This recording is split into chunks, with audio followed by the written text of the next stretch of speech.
No gobierna en Chile, inestabilidad. No gobierna en Argentina, inestabilidad. Está por perder Uruguay, amenazas de inestabilidad. Entonces, esto estaba bastante cantado y nosotros algo adelantamos hace un par de días cuando tuvimos la oportunidad de conversar y decíamos que el clima estaba muy enrarecido y que había que prepararse para la manipulación de los medios de comunicación que iban a generar una crisis institucional, alegando que había habido un golpe de Estado, a pesar de que lo que pasó en Perú fue perfectamente constitucional y a pesar de que quien llevó adelante todo lo que fue la destitución de Vizcarra fueron los elegidos por el pueblo peruano hace menos de un año atrás. Si mal no recuerdo, fue en enero de este año.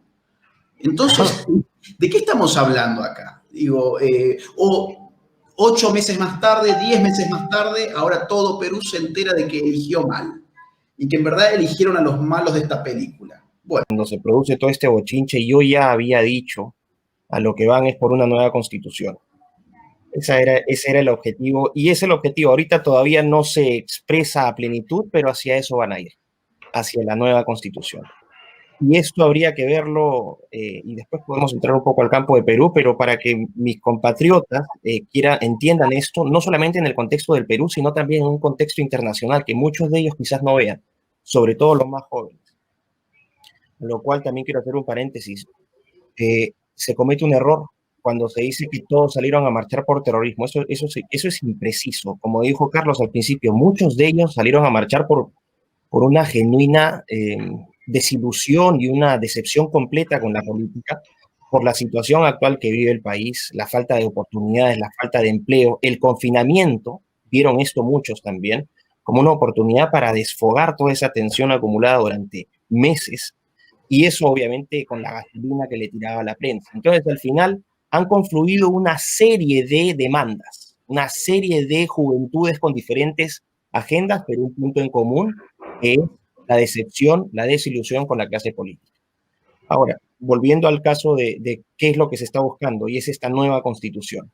Dentro de las facciones que habían marchado de jóvenes, especialmente los jóvenes de la izquierda radical, vamos a decir, Patria Roja, no sé, estos colectivos comunistas de universidades que existen, ellos probablemente hayan logrado la bandera de la nueva constitución, que es el objetivo final de todo esto.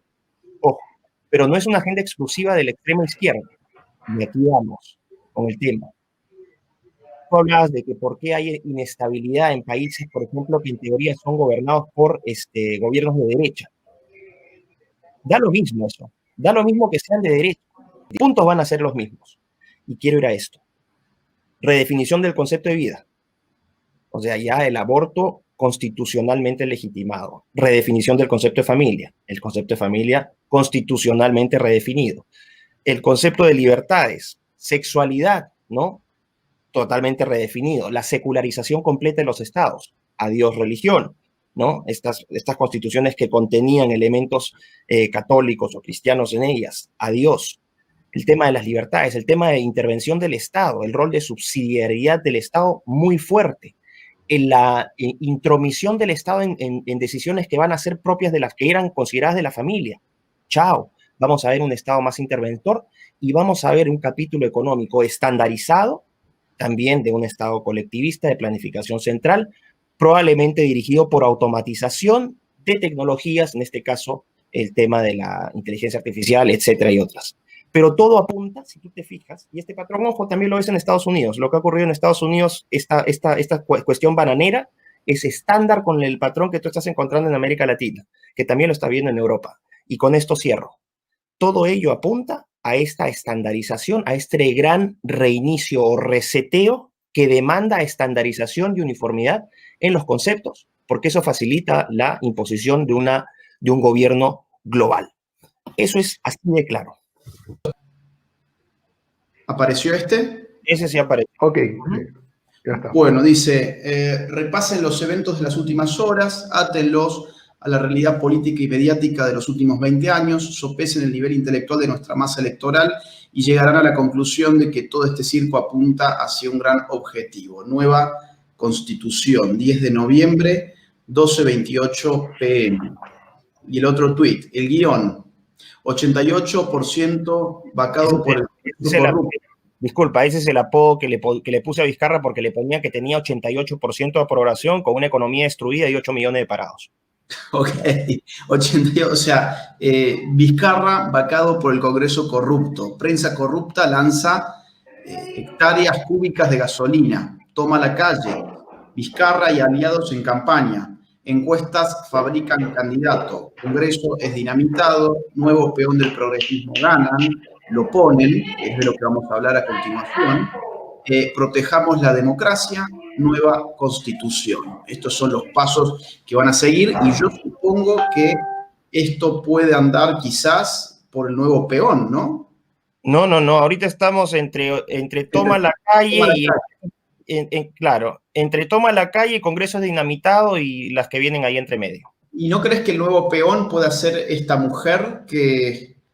No, eso va a ser para las elecciones, para el candidato presidencial. Eso va a ser para el... Ok, que falta 5 meses. En abril, claro, en abril de 2011.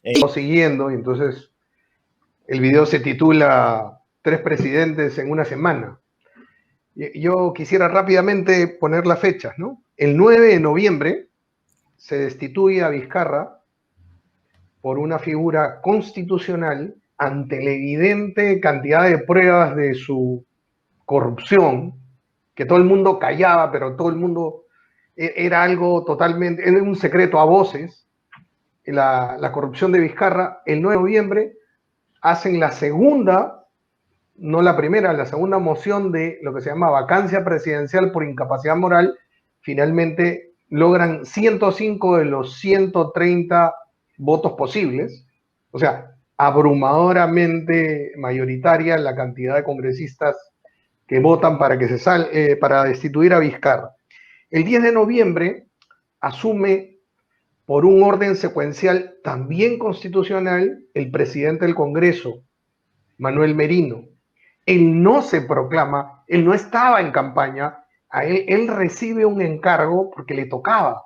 Él no estaba con un plan, digamos, de volverse presidente. Eso fue el 10. El 11 nombran el primer ministro, el presidente del Consejo de Ministros, Antero Flores Arauz, ¿no? El 12 jura el gabinete de Flores Arauz y comienza la primera gran marcha de protestas, pero ya en un ambiente en que todos los medios de comunicación llamaban a ir a la marcha por la democracia, que era un gobierno ilegítimo, que no debieron vacarlo. No, primero comenzaron por no debieron vacarlo, y luego poco a poco los medios de comunicación día a día van subiendo la temperatura y van diciendo gobierno ilegítimo, Merino autoritario, Merino impone, este gabinete no es de consenso. Y fíjense que el día 14, o sea, ayer, hacen la segunda marcha, ya con todo el ambiente caldeado, y es donde se producen los 2 muertos, porque fue extremadamente violenta, ¿no? Quienes vean las imágenes de la marcha esta, que para todos los medios era pacífica, pues se ve ahí cómo los jóvenes no solamente tiran piedras, sino habían ido armados con unas cosas que se llaman hechizas, que son unos tubos donde ponen unos cohetes de fuegos artificiales y ponen canicas o bolas de plomo, y eso le disparan a los policías. Y entonces, uno de estos muertos, y es el video que ningún medio de comunicación ha mostrado, pero que ha circulado en todas las redes sociales durante todo el día de hoy, es que uno de los muertos, por lo menos, fue muerto no por los policías, porque ellos dijeron que los policías tenían orden de matar, los acusaron durante todo el día en la televisión, pero en las redes sociales se veía claramente cómo uno de estos jóvenes recibe el impacto no de donde están los policías, a donde ellos tiraban piedras, sino lo recibe del costado de atrás. Y es la serie de perdigones que recibe en la cabeza, en el rostro y en el corazón. Y lo que lo hizo llegar cadáver al hospital. Y hoy día, 15 de noviembre,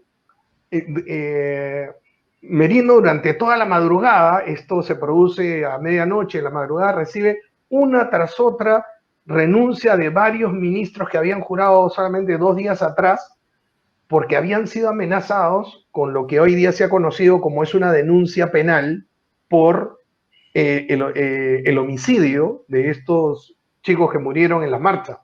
Entonces, claro, estos ministros renunciaron para no asumir la responsabilidad penal. En pocos minutos, ahorita está en breves momentos, por eso a veces volteo aquí, el Congreso va a elegir nuevo presidente del Congreso, que sería la nueva presidenta, que es esta señora que es abiertamente comunista. Ella ha puesto en su Twitter que la propiedad privada es un robo histórico. Eso es lo que piensa, citando a Proudhon. Para mí la orquestación está dada por las terribles contradicciones en que ha caído la prensa, que es la que ha alentado, uno de los actores que ha alentado toda esta revuelta de estos días. Porque miren, por ejemplo, cuando se ponía este pequeño hashtag Merino no me representa, y tú lo ves a todos los grupos que salen a decir lo mismo, lo ves en la televisión, lo ves en las redes afines, lo ves en los cartelitos de los grupos que salen, Merino no me representa, comienzan a trabajar la narrativa de que la vacancia estuvo mal hecha, el pueblo no está de acuerdo con Merino, comienzan a decir que no tiene estudios universitarios, y yo le decía a mis amigos, bueno, ¿cuál de los ciclos de los estudios universitarios de Vizcarra es el que crees que ha dado más bienestar al país? O sea, porque, digamos, claro, ¿de qué te sirve tener estudios universitarios si eres un súper corrupto, ¿no? Pero comenzaron a tejer una serie de cosas y resulta que este era un gobierno ilegítimo porque había sido elegido por un Congreso corrupto. Bueno, al día siguiente, es decir, desde ayer, resulta que este mismo Congreso es el que está eligiendo a Rocío Silva Santiesteban. Ya no es corrupto. Ahora, en todos los medios de comunicación todo el día han hablado de la representación nacional que significa el poder legislativo. O sea, pasaron de Congreso corrupto que no debía elegir nada a representación nacional que santifica cualquier decisión. Acá hay algo que me parece interesante, que es cómo se ha utilizado la juventud. Fíjense cómo, por ejemplo, acá en Argentina llegaban las noticias de los jóvenes tomaron la calle. Esta es la generación que despertó al Perú. ¿Así decían? Porque acá dijeron lo mismo, ¿eh? Hay un juego. Es una plantilla común. Eso es una matriz en la cual hemos sido formateados para entender que juventud igual bondad, virginidad, pacifismo, buenas intenciones, futuro mejor, ¿no? O sea, hay un priming que se nos ha venido haciendo durante mucho tiempo, en el cual se nos ha vuelto equivalente la idea de juventud con todo aquello que involucra buenos deseos, buenas intenciones, nuevas experiencias, sed de justicia, sed de verdad. Entonces, claro, te presentan esto utilizando la juventud, que en muchos casos no son mucho más que idiotas útiles, que no tienen ni la más remota idea de lo que está pasando, y que es el mismo sujeto político que apareció en Chile, en Ecuador y en Colombia, la misma juventud bruta, que no tiene idea de absolutamente nada, pero es presentada por la prensa como unos jóvenes idealistas maravillosos. Una gente impoluta, intachable, lo mejor de nuestra patria está manifestándose en las calles. Y la gente se compra esta estupidez. Yo estoy leyendo algunos de los comentarios que ponen, dice, bueno, pero ¿y qué opinan si fueron jóvenes? Como si eso indicara automáticamente que fue algo bueno. Los jóvenes salieron a marchar, entonces es algo necesariamente bueno. La verdad es que ese tipo de priming es un priming muy básico. Si vos te comes ese priming, perdón que lo diga así, sos un pobre imbécil. Sos un pobre imbécil. Fuiste primado como un monito. O sea, digo, tu capacidad no es mucho mayor que la de un pobre monito enjaulado en un zoológico. Estás a ese mismo nivel. Estás siendo totalmente primado por medios de comunicación que tienen un interés en forjar la violencia en Perú, que es lo que han hecho y lo que nosotros hace un par de días ya anticipábamos en el vivo que habíamos hecho, ¿no? Mira, ahora que dices monito y yo decía papagayo en un Twitter, lo que pasa es que estos hacen un movimiento rápido para que la gente no piense. Es como el prestidigitador, el mago que que te distrae por aquí y va haciendo el truco por el otro lado y tú no te das cuenta. Esto pasa rápido y no hay un razonamiento. Tú apenas Sí. haces pensar a la gente pues se le cae un poco el circo, ¿no? Yo veía uno de estos celebrantes en la mañana, y eso tuiteé, celebrantes de la renuncia de Merino, que decía, es que habían tomado por asalto el Palacio de Gobierno. Y entonces han tomado por asalto el Palacio de Gobierno, pero no le ponen sujeto a esa oración. Porque si le ponen sujeto a esa oración, ¿quién ha tomado por asalto el Palacio? Era el Congreso. ¿Y quién iba a nombrar al reemplazante? El Congreso. Y entonces ahí pierde sentido la lógica, ¿no? Porque si estás luchando por alguien que toma por asalto y luego a las 2 horas le da la potestad de que vuelva a poner al mismo, entonces estás luchando por nada, estás repitiendo como un papagayo, como un monito, aquello que han puesto en tu boca y en tu cabeza, ¿no? Y así las inconsistencias van, pero una tras otra.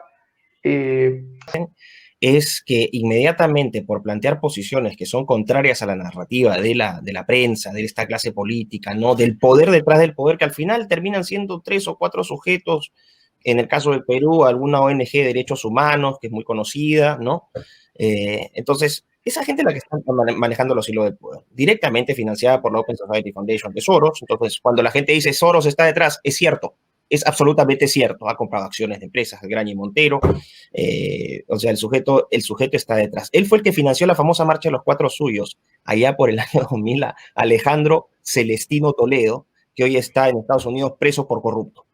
Y este sujeto es el que está detrás moviendo los hilos del país. Entonces, no es que uno esté a favor de la corrupción, eso es absurdo. ¿Cómo puede alguien estar a favor de la corrupción? Yo no defendía a Merino, y Carlitos tampoco, y la gente que decía, no es por Merino. Merino es pobre sujeto que ya será una nota al pie de página en la historia del Perú. A eso llegará. No era defender a Merino, era defender la institucionalidad, porque les guste o no, la Constitución del 93 es la Constitución que rige. Y esa Constitución, les guste o no, nos dio progreso, nos dio desarrollo. Eso es indudable. Habría que comparar, o sea,